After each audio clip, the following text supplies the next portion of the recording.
네, 발표는 다음과 같은 순서로 진행될 예정입니다.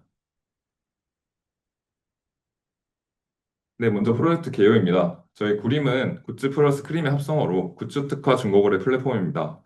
아이돌 애니 굿즈 수집가를 위한 안전거래 서비스를 제공하며 다음과 같은 기능들을 구현했습니다. 활용 기술은 스프링 보트를 기반으로 하여 카프카, 배치, 엘라스틱서치, 스프링 AI 등을 활용해서 추가 기능을 구현했습니다. 네, 저희 프로젝트는 MSA 구조로 구성되었으며 두 가지의 공용 모듈과 네 가지의 서비스 모듈로 이루어져 있고 클라이언트의 요청이 엔진엑스를 지나 게이트웨이를 거쳐 각 서비스로 전달되는 형식입니다. 네, 이 이야기는 구림 서비스 전반의 도메인 구조를 나타냅니다. 네, 다음은 전체 진행 일정과 단계별 활동입니다. 1차 활동에서는 사전 기획, 그리고 API 명세서와 ERD 설계, 그리고 모듈 구현, 배포 환경 통합 테스트가 진행되었고 네, 2차 활동에서는 인프라 개선 및 기존 도메인 기능 고도화 및 리팩토링이 이루어졌고 핵심 도메인을 통합하고 배포 자동화 기능을 안정화하는 단계를 거쳤습니다. 네, 다음으로 각 모듈별로 자세히 설명드리겠습니다. 먼저 상품 모듈입니다. 상품 모듈은 상품 카테고리 검색으로 구성되어 있고 각각 CRUD API와 검색 기능을 담당하고 있습니다. 본 프로젝트를 진행하면서 장바구니 모듈을 상품 모듈 내부로 통합하게 되었고 AI를 활용한 상품 추천, 이미지 업로드를 위한 S3, 조회 이력을 남기기 위한 히스토리가 추가되었습니다.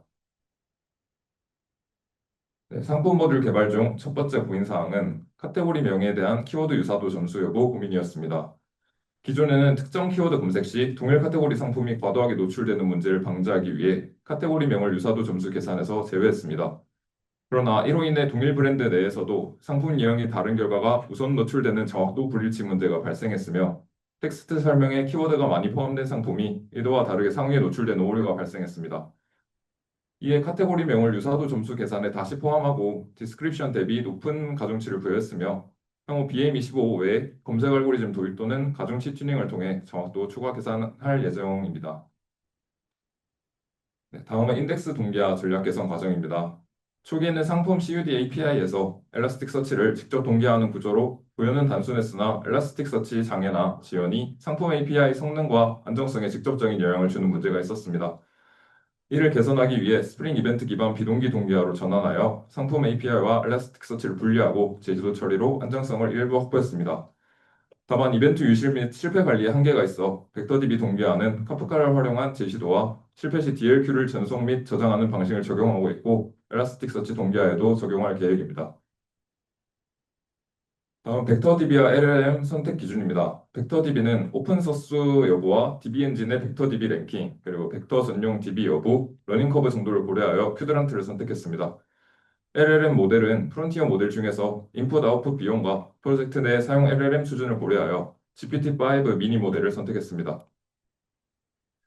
다음 embedding 모델 선택 기준입니다. 먼저 정확도입니다. 디멘션 크기와 데이터 수량, 데이터 구조의 차이를 두어 여러 테스트를 진행했고 데이터 수량이 많을수록 디멘션이 고차원일수록 의미와 관련 없는 데이터가 적을수록 정확도가 상승한다는 결과를 도출했습니다.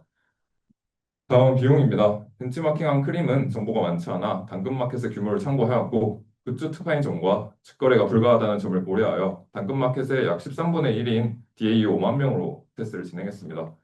계산 결과 라지 모델과 스몰 모델의 비율 기준으로는 6배 정도의 유의미한 차이가 있었으나 지표의 절대 규모가 작아 실제 금액 차이는 크지 않다는 결과를 도출했습니다. 이러한 정확도와 비용을 고려하여 테스트 임베딩 3, 라지 모델을 선택했습니다. 다음은 카프카 이벤트에 관련한 고찰입니다. 카프카 이벤트 시스템을 설계하면서 카프카를 어디에 사용할지에 대해 고민했으며 서비스 간 통신에서 카프카와 레스트 클라이언트를 비교했을 때 만건 기준 10배 정도의 속도 차이가 났습니다. 하지만 DBIO가 포함되면 전체 처리 속도 차이는 6% 정도에 불과했고 즉 병목은 결국 DB에서 발생하므로 카프카를 무조건 확장해서 쓰기보다는 정확성 부담이 낮고 비동기 메시징이 필요한 영역에 한정해 사용하기로 했습니다. 배지 정산 작업에서는 리더 처리 방식 선택이 핵심 고민이었으며 페이징과 커서 방식을 비교 검토했습니다. 커서는 스트리밍 방식으로 대용량 처리 시 더 빠를 것으로 예상했으나 1천 건과 2만 건 데이터를 기준으로 테스트한 결과 성능 차이는 크지 않았습니다. 반면 커서는 DB 커넥션을 장시간 유지해야 하는 구조적 리스크가 있었고 페이징이 유사한 처리 성능을 유지하면서도 대량 정상 작업에서 더 안정적인 운영이 가능하기 때문에 안정성과 확장성을 고려해 페이징 방식을 최종 선택했습니다. 네, 정산 배치 라이터 선택을 위해 아이템 라이터, JPA 아이템 라이터, JDBC 배치 아이템 라이터의 성능을 비교했습니다. 별도의 프로세서 없이 값 변경 후 업데이트 처리 기준으로 측정한 결과 JDBC가 다른 방식 대비 10배 이상 높은 성능을 보였습니다. 실제 정산 프로세스에서 1만 건을 처리했을 때도 JDBC 배치 아이템 라이터가 약 30% 이상 빠른 결과를 보여주는 걸 확인했습니다. 쿼리를 직접 작성해야 하는 유지 보수 부담은 있으나 정산 배치 특성상 변경 가능성이 낮고 성능 개선 효과가 명확해 JDBC를 선택했습니다. 네, 배치 처리 중 일부 아이템에서 예외가 발생하면 청크 전체가 롤백되면서 리더가 재실행되고 첫 번째 데이터가 반복 처리되는 문제가 있었습니다. 또한 프로세서 예외로 트랜잭션이 롤백 온 1의 상태가 되어 라이터가 정상 수행돼도 엑셉션이 발생했습니다. 이를 해결하기 위해 청크 단위 트랜잭션을 유지하되 프로세서 예외 노롤백 옵션을 적용하고 프로세서를 검증 단계와 처리 단계로 분리했습니다. 그 결과 반복 처리와 예외가 제거되고 데이터 정확성과 스킵 정책이 안정적으로 보장됐습니다.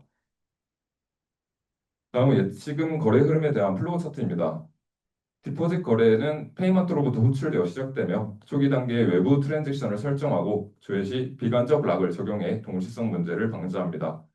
상태 검증 후 거래 유형별로 잔액과 상태를 변경하고 성공 시 이력을 저장한 뒤 커밋합니다.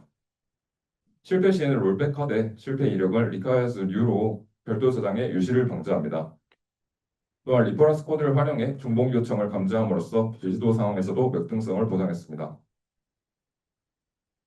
정상 과정에서 프로세서를 검증과 처리 단계로 분리했습니다. 밸리데이션 단계에서는 DB 라이트 없이 리퍼런스 코드 기반 중복 여부만 확인해 스킵 처리하고 석세스 처리 단계에서는 세틀먼트 완료, 예치금 반영, 디포짓 히스토리 저장을 수행합니다. 리더는 크리에이티드 상태의 세틀먼트를 페이징 조회하며 라이터는 변경된 상태를 명속화합니다. 실패 시 스킵 예외는 스킵 리스너에서 스텝 실패는 스텝 리스너 애프터 스텝에서 세틀먼트를 페일 처리합니다. 다음으로 주문과 결제 모듈입니다. 전체 흐름은 주문 생성, 재고 차감, 결제 처리, 주문 완료 순으로 진행됩니다. 인증된 사용자는 특정 상품에 대한 바로 구매 혹은 장바구니 구매를 진행할 수 있고 주문 생산 전 상품 데이터 검증이 필요합니다. 주문 데이터를 저장한 다음 재고 차감을 실행하는데 이때 락커리와 재고 차감이 진행됩니다. 또한 트랜잭션 상태 추적 데이터를 저장합니다. 결제 방식에 따라 예치금과 토스 결제로 나뉘는데 예치금 잔고가 부족할 경우 예치금 충전이 선행되어야 합니다. 이 중 결제 대신 예치금으로만 결제되기 때문에 추후 환불 요청이 들어있을 때의 절차를 간소화했습니다.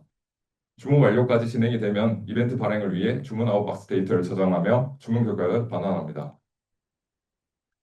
다음으로 주문 취소와 조회 플로우 세팅입니다. 주문 취소는 주문 상태 변경 API를 통해 실행되는데 변경하고자 하는 리퀘스트 상태값을 통해 취소임을 인지하면 로직이 실행됩니다.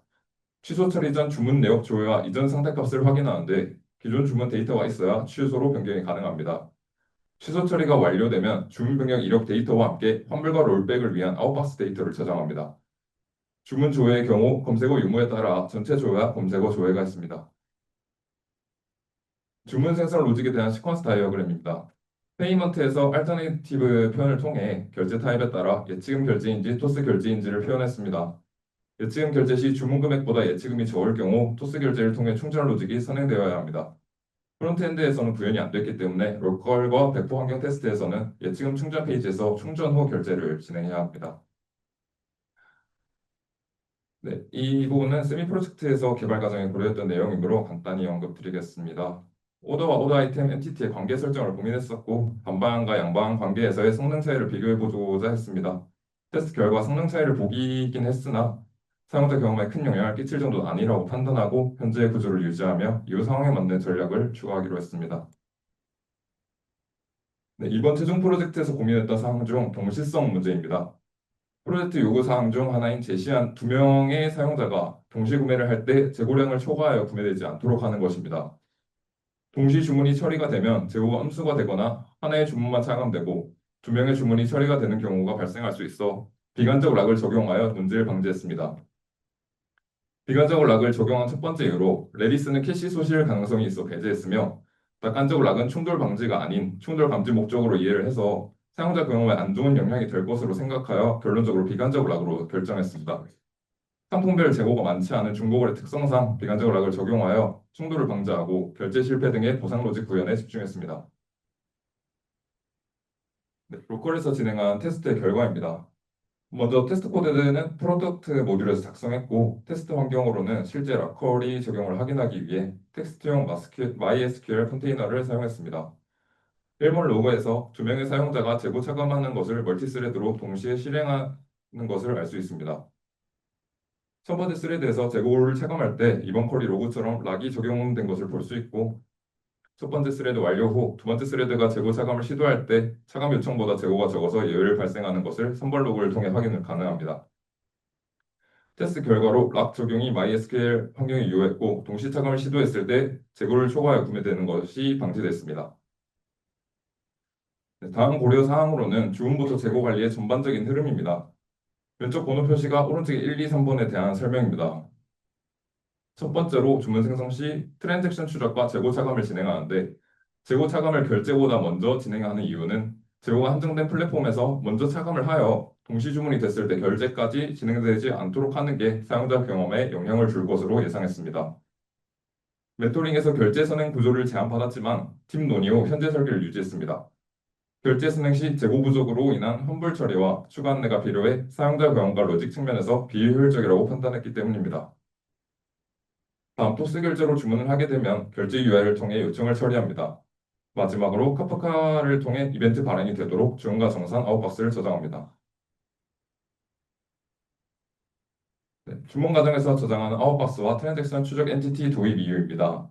아웃박스는 이벤트 통신을 통해 처리되는 로직에서 이벤트 발행 신뢰성을 보장하고자 합니다. 발행이 실패되어도 아웃박스 데이터는 남아있기 때문에 스케줄러를 통해 제시도가 가능합니다. 또한 동일한 트랜잭션으로 관리되어 일관성을 보장할 수 있습니다. 두 번째로 트랜잭션 추적 엔티티 도입 이유입니다.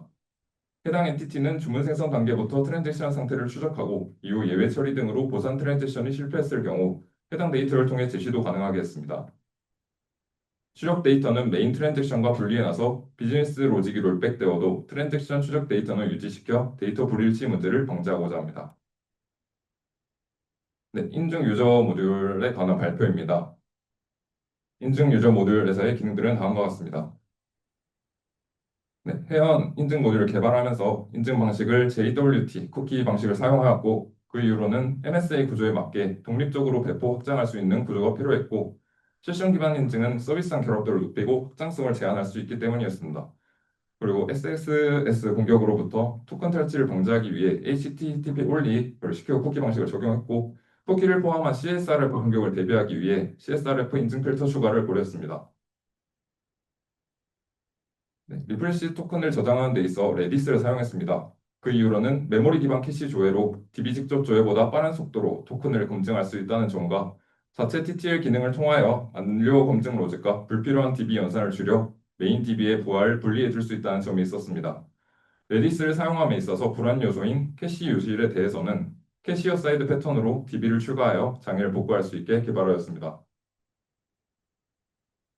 네, 로그인 기능입니다. 소셜 로그인 정보 기반으로 사용자를 인증해서 기존 회원이면 정보를 조회하고 신규 회원이면 회원 생성 후 사용자 정보를 확보하여 반환합니다. 그 사용자 정보를 바탕으로 토큰을 발급하고 저장합니다. 네, 토큰 재발급 기능입니다. 토큰 재발급 요청이 들어오게 되면 레디스를 우선 조회하여 토큰 재발급 성능을 최적화하였습니다. 여기서 레디스의 캐시가 유실되었을 경우 DB를 조회하는 캐시어 사이드 패턴을 통해 데이터 정확성을 유지합니다. 레이스와 DB 모두 조회가 실패한 토큰은 만료되었거나 무효되었다고 판단되어 재발급에 실패합니다. 네, 다음 API 요청에 대해서 설명드리겠습니다. 앞서 로그인과 토큰 재발급 등을 통해서 발급된 액세스 토큰은 게이트웨이 단에서 인증인가 받게 됩니다. 클라이언트가 API 요청을 전송하면 게이트웨이에서 HTTP 메소드의 종류에 따라 필터 체인을 통과하게 됩니다. 필터를 거치고 통과된 요청은 각 도메인 서비스로 전달하여 비즈니스 로직을 수행하고 인증 실패한 요청은 401 에러를 판단하게 됩니다. 네, 추후 개선 사항입니다. 현재는 레디스 미스 시 DB 조회 후 레디스를 전체 갱신하는 구조입니다. 다만 갱신 범위가 커질 경우 레디스 쓰기 부하로 인해 사용자 응답 지연 가능성이 존재하고 추후에는 DB 조회 결과를 필요한 데이터만 단권으로 레디스에 복구하는 방식으로 개선할 계획이며 캐시 갱신 비용을 최소화하여 사용자 경험 저하를 방지하는 방향으로 설계 예정입니다. 이제 리프레시 토큰에는 유저 식별 정보가 포함되어 있어 구조상 SS 토큰과 차이가 없어 탈취 시 위험 가능성이 존재했고 이를 해결하기 위해 정보를 제거 후 그에 따라 레이스의 키밸류 구조를 변경했으나 그에 따라 조회와 연산이 많아져 성능적으로 부담이 발생했습니다. 이를 해결하기 위해 추후에는 액세스 토큰과 리프레시 토큰의 구별을 사인키를 분리하는 방식으로 보안 강화와 성능 최적화를 동시에 달성 가능할 것으로 생각됩니다. 네, 다음으로 데브옵스 인프라의 주제별 설계 전략에 대해 설명드리겠습니다. 환경별 설정 관리를 위해 로컬, 데브, 프로덕션 프로필로 분리했습니다. 실행 환경에 따라 설정 파일이 자동으로 분기되고 배포 환경에서는 프로덕션 프로필만 사용하도록 구성했습니다. 로컬 환경 변수는 ENB 템플릿으로 공통화했습니다. 각자 로컬 환경에 맞게 값만 채워 설정을 빠르게 완료할 수 있도록 했습니다. 로컬 개발 환경은 도커 기반으로 구성하여 필수 인프라는 로컬에서도 통합 테스트가 가능하도록 했습니다. 다음은 도커 파일 설계 및 빌드 전략입니다. 도커 파일은 멀티 스테이지 빌드로 설계했습니다. 빌드 단계와 실행 단계에서 다른 이미지를 사용하여 빌드 이미지 크기를 줄이고 실행 환경을 단순화했습니다. 또한 의존성 파일을 먼저 복사해 빌드 캐시 계층을 분리했고 애플리케이션 코드 변경 시에도 캐시가 유지되어 빌드 시간을 단축할 수 있도록 했습니다. 쿠버네티스 클러스터는 리소스 오버헤드를 고려해 K3S를 사용했습니다. 시크릿은 서비스 공통으로 중앙 관리에 누락이나 설정 오류 위험을 줄였습니다. 배포 환경에서는 버전별 디렉터리로 쿠버네티스 파일을 관리합니다. 배포 환경에서 심볼리 링크를 사용, 커런트가 실제 적용되는 버전을 가리킵니다. 쿠버네티스 리소스는 수정하지 않고 바라보는 버전만 교체하는 방식입니다. C 단계에서 추가 설명드리겠습니다. 게이트웨이는 단일 진입점 역할에 집중하도록 설계했습니다. 인증은 어스 모듈에서 토큰을 발급을 담당하고 게이트웨이는 토큰 검증만 수행해 부하를 줄였습니다. 서킷 브레이커를 적용해 특정 서비스 장애 시 즉시 차단하고 폴백 응답과 제시도 정책을 구성했습니다. HTTPS, 도메인은 npm에서 담당하고 게이트웨이는 애플리케이션 레벨 로직에만 집중합니다. 모든 요청에 트레이스 아이디를 생성하고 지킴과 연동해 요청 흐름과 병목 지점을 시각화했습니다. 다음은 CI/CD 배포 전략입니다. 변경된 모듈만 트리거가 발동되어 불필요한 빌드를 줄였고 공통 워크플로우로 분리해 재사용 가능하게 구성했습니다. 이미지 태깅은 시멘틱 버전과 commit SHA 해시를 함께 사용합니다. 기능 단위 릴리즈를 표현하면서 동시에 어떤 코드로 빌드된 이미지인지 정확히 추적할 수 있도록 했습니다. CD에서는 기본적으로 이미지 교체만 수행합니다. 따라서 컴피그 맵이나 서비스 같은 설정 변경이 필요한 경우 운영 중인 설정과 혼동될 가능성이 크다고 판단했습니다. 네, 따라서 앞서 설명드린 설정 파일 관리는 버전 디렉터리 방식으로 분리했습니다. V1, V2, V3처럼 버전별 디렉터리를 두고 커런트 디렉터리가 심볼리 링크로서 실제 적용되는 설정 버전을 가리킵니다. 디플로이먼트가 아닌 설정이 변경되면 새 버전 디렉터리를 만들고 커런트만 교체합니다. 이 방식으로 쿠버네티스 리소스를 직접 수정하지 않고도 설정 변경과 롤백이 가능하고 인프라 담당자가 어떤 설정이 적용 중인지 바로 인지할 수 있고 혼동을 최소화했습니다. 네, 시연 잠시 보여드리겠습니다. 세이거를 통해서 시연을 보여드리도록 하겠습니다. 네, 먼저 로그인하지 않은 채 이제 액세스 토큰이 필요한 요청을 하게 되면 어떻게 되는지 보여드리겠습니다. 네, 보시는 바와 같이 인증 정보가 유효하지 않다고 401 에러를 반환하는 것을 볼 수 있습니다. 로그인 한번 진행해 보겠습니다. 네이버와 구글로 로그인이 가능한데요. 구글로 한번 로그인하겠습니다.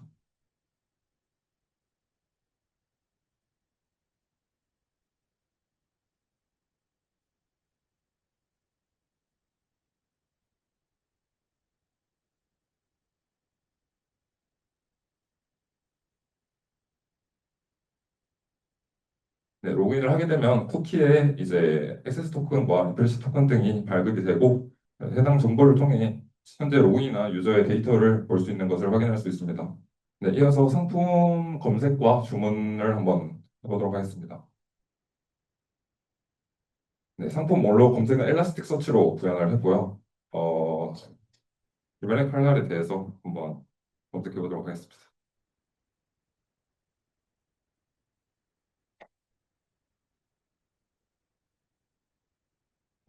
잠시만요.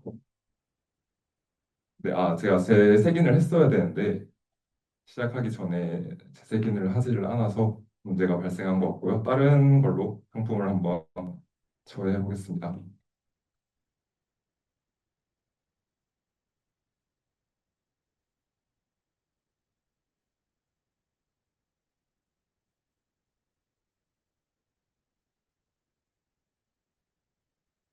네, 이렇게 등록된 상품들을 확인할 수가 있고요. 그리고 해당 상품을 주문하기 위해서는 이제 예치금 결제가 필요하기 때문에 네, 현재 예치금 정보 조회를 통해서 현재 예치금이 얼마가 들어있는지 확인을 하게 되면 현재 접속된 사용자의 예치금이 얼마가 남았는지 볼 수가 있고 프론트엔드 페이지인데 예치금 충전 한번 진행해 보도록 하겠습니다. 네, 토스 페이지사를 통해서 다양한 결제를 통해서 충전을 할 수 있게 구현을 했고요.